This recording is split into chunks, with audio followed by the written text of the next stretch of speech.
Alright, so the beginning of day 2, first night in camp was not so bad, I guess. I think I ended up going to bed at around 10. I kind of tossed and turned everything. I was kind of cold. I found that as long as I didn't move, I was warm, but as soon as I moved, the air would change and get cold, cold air coming through, and so I kind of struggled with that for a little while. Long story short, hours later, I ended up just getting long johns on, tops and bottoms, and that helped considerably. Though I found at times that I was then too hot. So also with the amount of water that we're drinking right now, they say that water significantly helps acclimatizing to the altitude here. So we have to drink a lot of water. They recommend at least 4 liters a day. So I found myself having to get up twice to go to the washroom throughout the night. Pretty much woke up at 4:45 for the rest of the day. I did stay in bed until 6, so it's just a smidge after 6 right now. But I was awake. You know, I just kind of lied there and kind of tried to rest, if you will, even though I wasn't sleeping. So so that was, yeah, that was my first night. So we're in the dining tent here. So they just set up this table. And what they do first is they give us tea and coffee. So they've boiled some water and treated it. So hot water in here, instant coffee, which is actually pretty good. And then they've got some teas, chamomile tea, and then I don't know what kind of, if this is like an orange pico or not. Danny, say hello. Oh, hi. How's it going? So then people. Another tea here. So these are our options for the morning.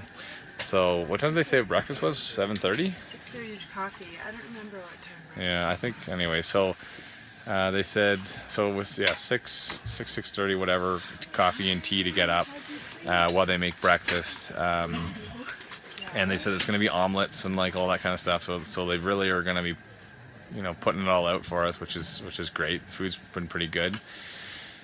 Yeah, so that's kind of what we're doing today, and then today is supposed to be one of the harder days, so it's going to be like a long trek today. So make sure that we get hydrated, drink lots, and in addition to that, make sure that you eat lots, so you get lots of calories. So yeah, it's kind of where we are right now. Camp is all packed up. Drew's looking impressed. So is Danny. What up? Totally pumped. So pumped right now. For the guide says let's go.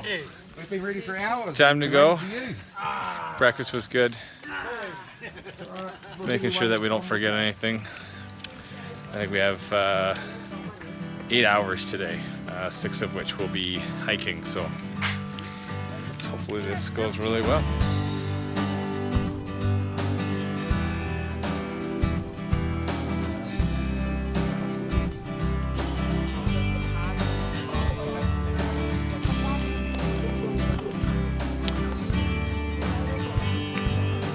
This is incredible.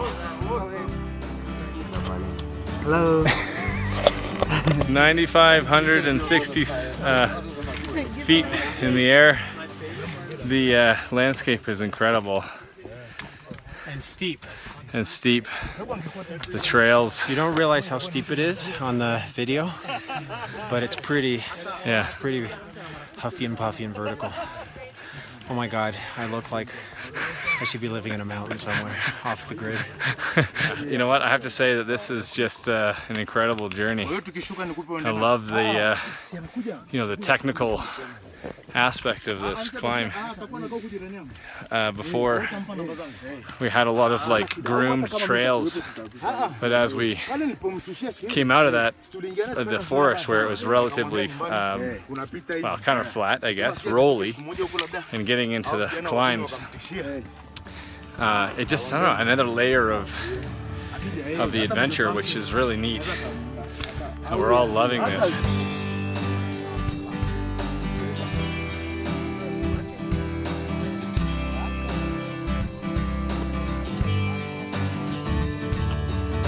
Check out the porters.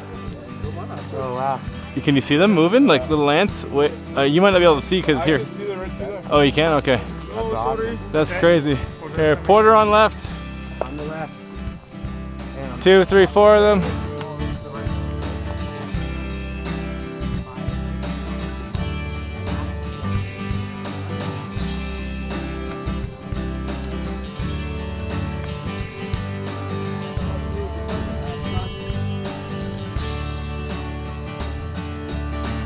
Okay, so midday on day 2. Quite the hike so far. Incredible. We're now in the clouds, as you can see them rolling behind us. I'd love to tell you how much further we have, but I mean, I have no idea, to be honest with you. I think Paul had said we're just over 10,000 feet right now, so we're stopping for lunch. We did box lunch. They kind of packed us a lunch beforehand, so we carried it with us up here, given that we don't have an opportunity to set up all the tents and everything like that. So the porters have obviously gone ahead.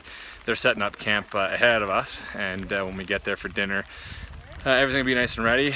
Definitely noticing a difference in oxygen levels up here already. I don't know, shortness of breath, I suppose.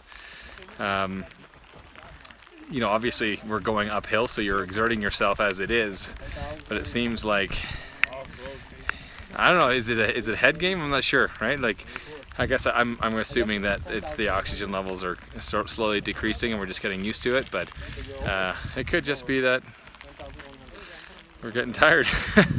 Ooh, some thunder. We are rolling into the second camp, end of day 2. Started raining again, as you can probably see. We'll find our place here or what? Some thunder. Got a sign first. While you guys are signing, I'm going to the sign. Let's see how high we are. I think Paul's little meter on his watch there said 11,000 feet at one point. Anyway, I'm not sure if we did come back down. We used to be kind of on top of that hill back there. But this was a long day. Congratulations, everybody. We're kind of wet. We're all kind of tired.